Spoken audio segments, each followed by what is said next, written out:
දිනපතා දේව වචනය 2025 ඔක්තෝබර් 19 දින සාමාන්‍ය සමය 29 වන ඉරුදින පළමු වන දේව ප්‍රකාශනය නික්ම යාම 17:08 සිට 13 දක්වා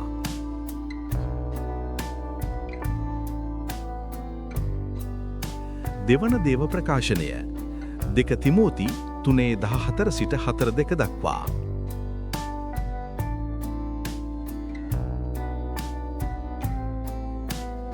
සුවිශේෂය ලූක් 18:1 සිට 8 දක්වා තවද ඔවුන් අධෛර්ය නොවී නොකඩවා යාචනාවෙහි යෙදිය යුතු බව දක්වන පිණිස උන්වහන්සේ ඔවුන්ට මේ උපමාව වදාළසේක.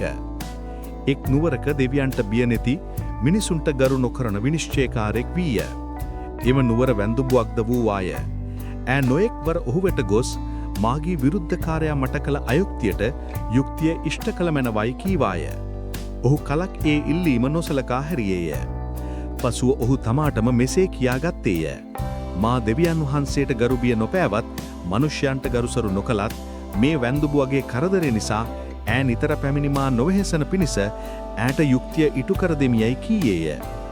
තවද සමිදානන් වහන්සේ කතා කොට මේ අධාර්මික විනිශ්චයකාරයා කීන දේ අසන්න.